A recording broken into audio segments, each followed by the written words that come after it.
Will Smith. On the night of April 9, 2016, New Orleans was shaken by the shocking death of former Saints star Will Smith. At just 34 years old, the man who once helped deliver the city a Super Bowl championship was gunned down in a road rage confrontation that left the football world stunned.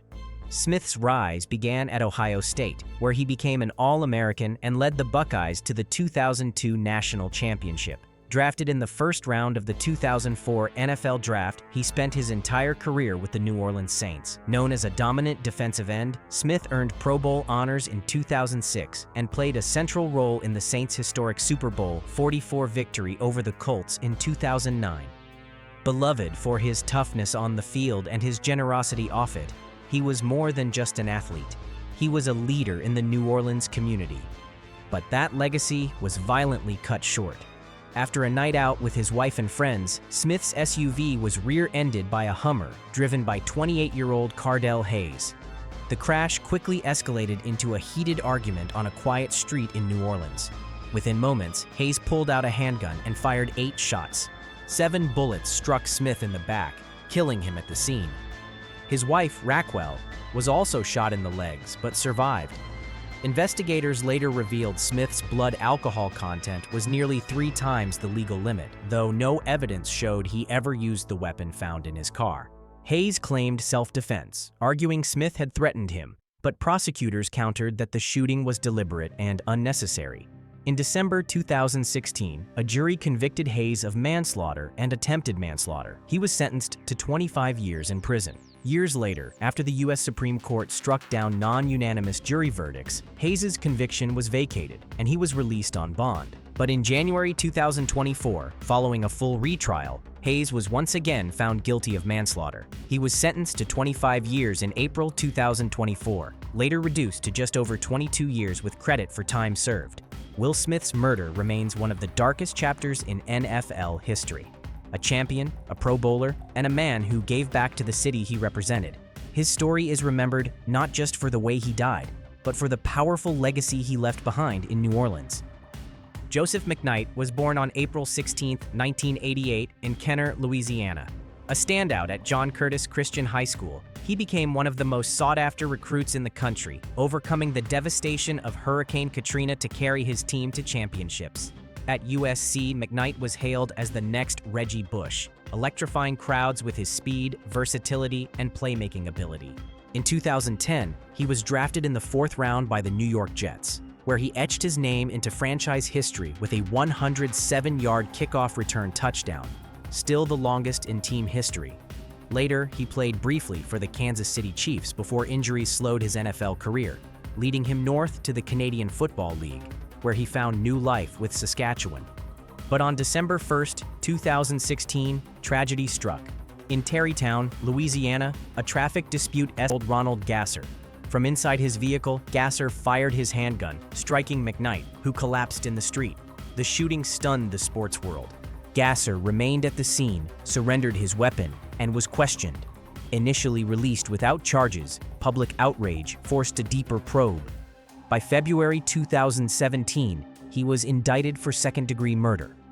A jury later returned a 10-2 verdict for manslaughter, and Gasser received a 30-year sentence in 2018.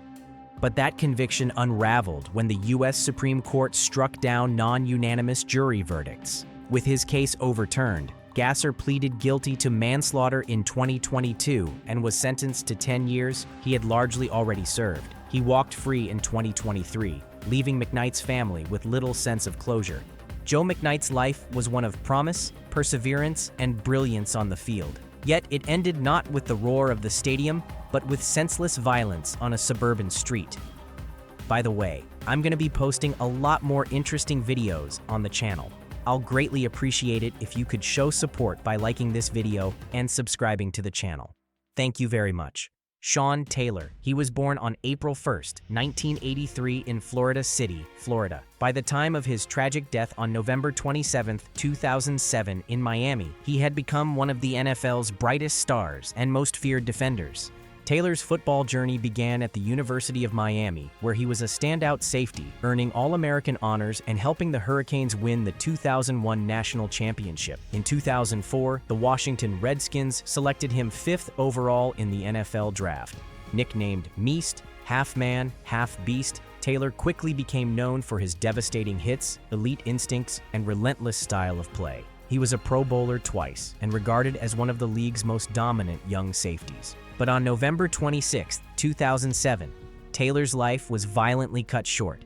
While recovering from a knee injury at home, he was awoken by intruders. Protecting his fiancée and young daughter, Taylor confronted them. A single gunshot tore through his leg, severing his femoral artery. He was rushed to Jackson Memorial Hospital, but died the next morning at just 24 years old. Within days, 5 men were arrested: Venja K. Hunta, Eric Rivera Jr., Jason Scott Mitchell, Charles Wardlow, and Timmy Lee Brown. Hunta accepted a plea deal for 29 years. Rivera, the gunman, was convicted of second-degree murder and sentenced to 57 years. Mitchell, believed to be the ringleader, was given life in prison.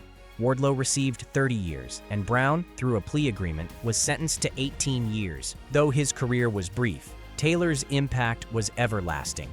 The Redskins preserved his locker, painted his number on helmets across the league, and inducted him into their Ring of Fame in 2008. In 2021, his jersey number 21 was officially retired, honoring a player whose passion, courage, and talent left a mark the game will never forget. Sean Taylor's story is one of brilliance and tragedy, of a star whose light was stolen too soon, but whose legacy still burns in the history of the NFL.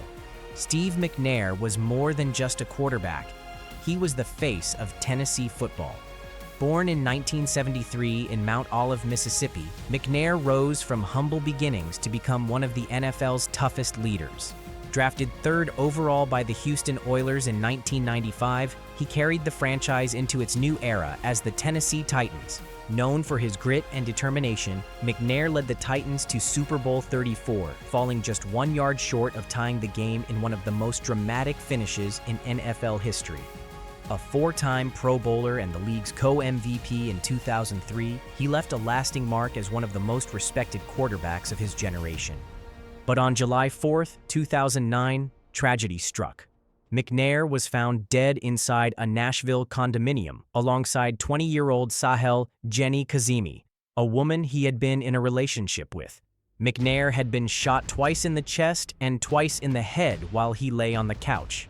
Kazemi was found nearby with a single gunshot wound to the head and a 9mm pistol underneath her body. Investigators quickly pieced together the final days leading up to the murders. Kazemi had recently been charged with a DUI, faced financial struggles, and feared losing McNair's attention. Just 2 days before the shooting, she purchased the very gun later used in the crime. Police concluded that Kazemi shot McNair as he slept before turning the weapon on herself. Forensic evidence, including gunshot residue on her hand, supported the conclusion of a murder-suicide. Yet, not everyone accepted the official findings.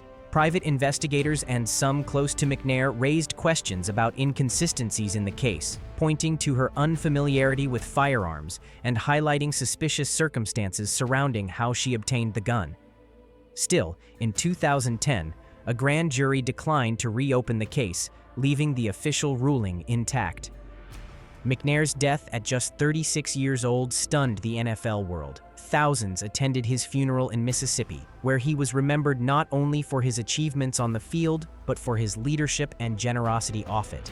His story remains one of the most shocking tragedies in professional football. A superstar whose life was cut short in a way that left behind unanswered questions and a legacy forever frozen in time. Shane Clifton Curry was born on April 7, 1968, in Cincinnati, Ohio. A gifted defensive end, he made his mark at Georgia Tech before transferring to the University of Miami, where he became part of the Hurricanes' 1989 national championship team. His talent and relentless drive earned him a second-round selection by the Indianapolis Colts in the 1991 NFL Draft, and he played 9 games as a rookie, recording tackles and a sack. At just 24, his career was only beginning. But on the night of May 4, 1992, everything changed. Curry was back in his hometown during the offseason when an argument erupted outside the Armada Inn nightclub in Cincinnati. The dispute was over a blocked car in the parking lot, something trivial, but it escalated quickly. Witnesses recalled heated words, and then a teenager stepped forward. 15-year-old Artis Anderson, the nephew of one of the men involved, drew a gun and fired a single shot into Curry's head. The young defensive end collapsed inside his Chevrolet Blazer. He was rushed to University Hospital but died within the hour. The football world was stunned. The Colts had viewed Curry as a cornerstone for their defense, and teammates described him as focused, disciplined, and destined for greatness. His death was a loss that extended beyond the field, cut short not by injury or accident, but by senseless violence. Anderson was quickly arrested after fleeing into nearby woods, where an off-duty deputy apprehended him. Despite his age, prosecutors tried him as an adult. In October 1992, Anderson was convicted of murder and received 15 years to life, plus 3 additional years for using a firearm. He would serve about 16 years before eventually being released, later working as a substance abuse counselor.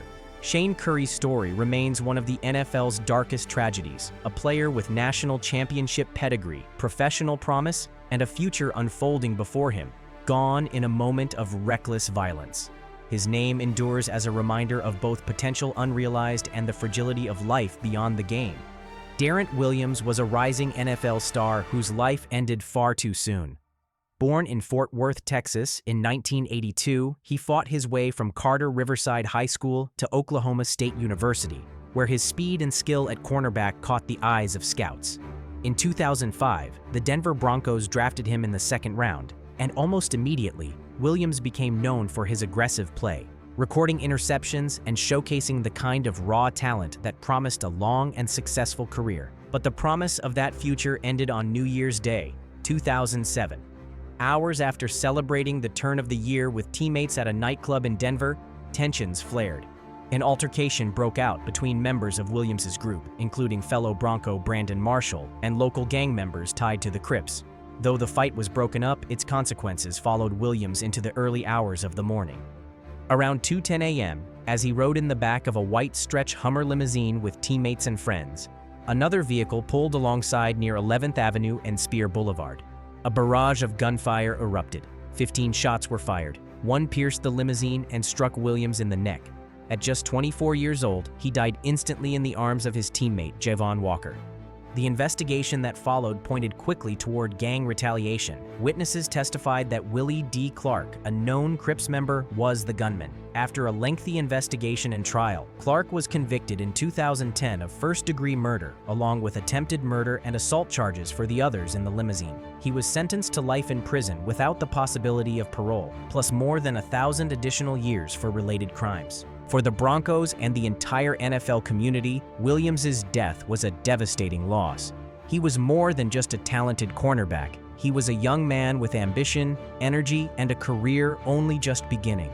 His murder remains one of the most tragic reminders of how quickly violence off the field can cut short even the brightest of futures.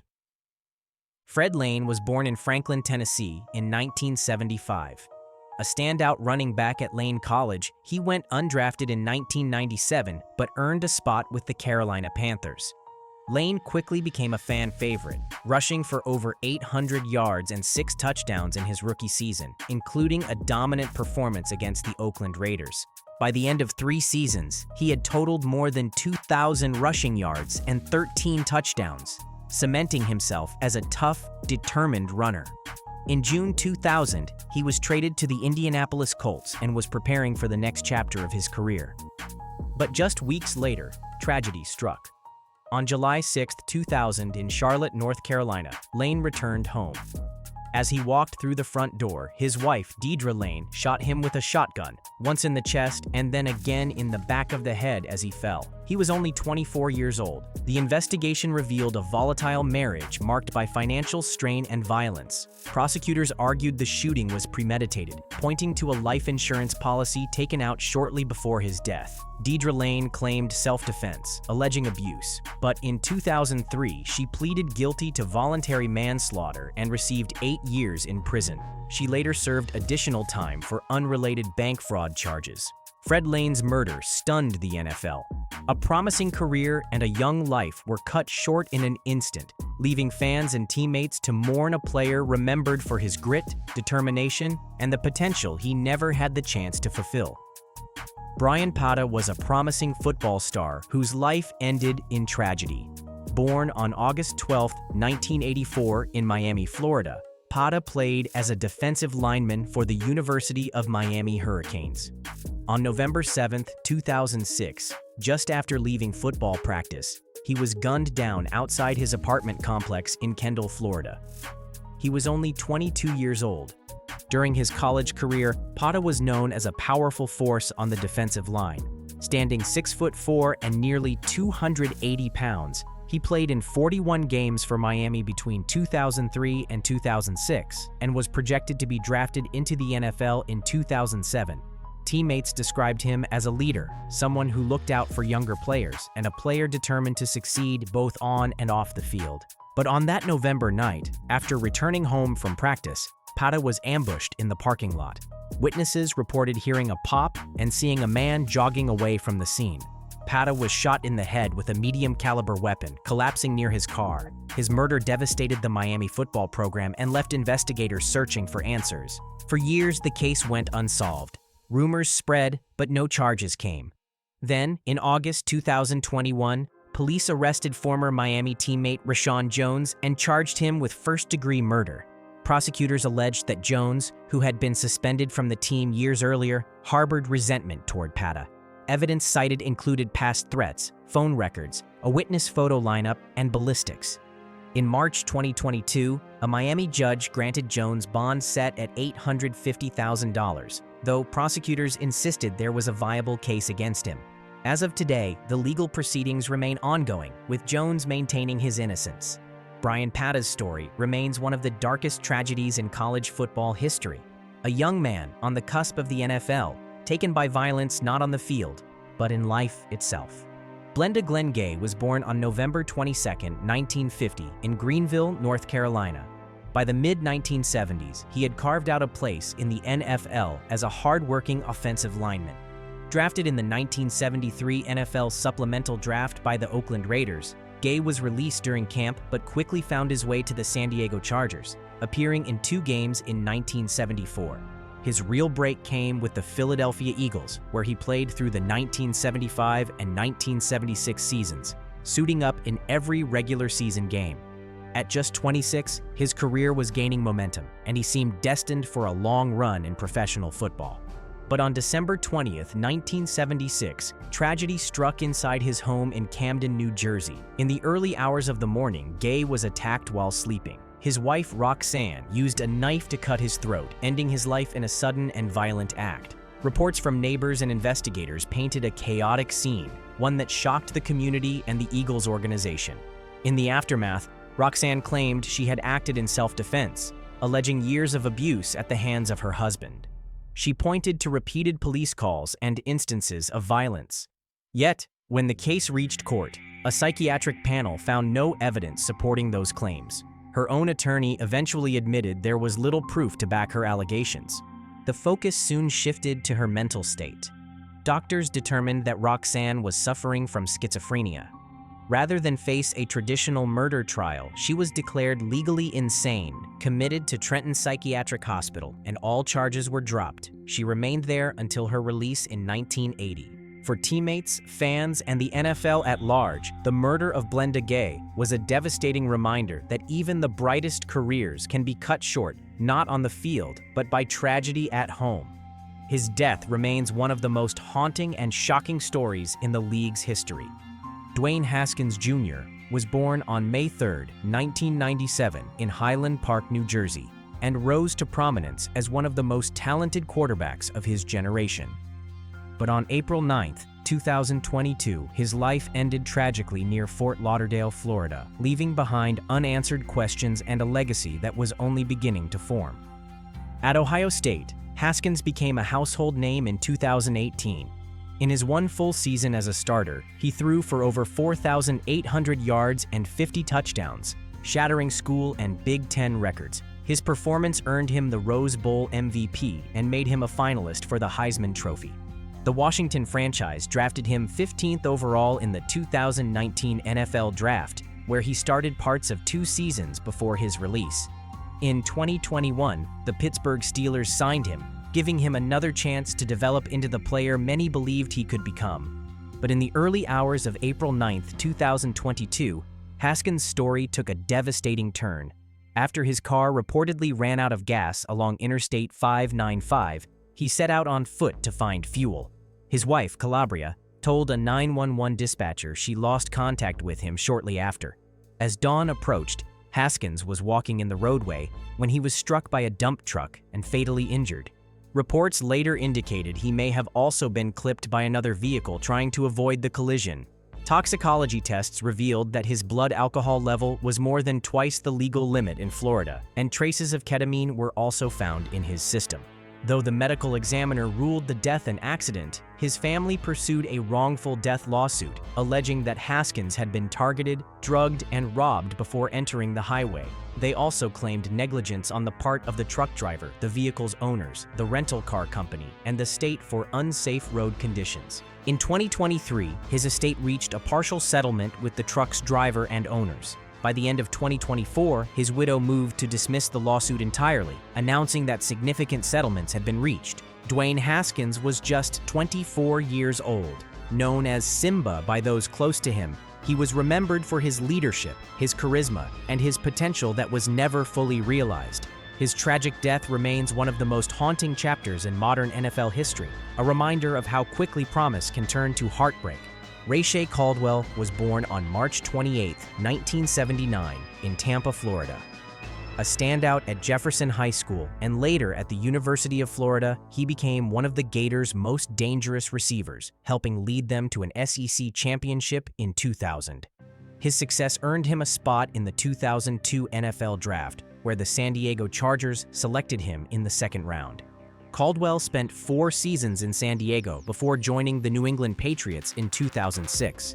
That year, he became Tom Brady's top target, hauling in 61 passes for 760 yards and 4 touchdowns, and helping the Patriots reach the AFC Championship game. He later played briefly for the Washington Redskins before stepping away from the NFL in 2007, finishing with 152 receptions, nearly 1,900 yards, and 11 touchdowns. But life after football proved difficult. Caldwell faced several legal troubles, including a federal prison sentence on drug charges in 2014, and in early 2020, he pleaded guilty in a case involving healthcare fraud. Still, by June of that year, he was back home in Tampa, spending time with family and working towards stability. On the evening of June 6, 2020, as he prepared to take his girlfriend out, Caldwell returned inside his home to grab a jacket.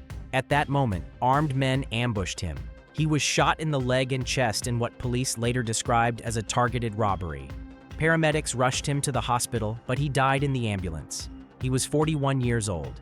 Investigators quickly ruled the case a homicide, stressing it was no random act.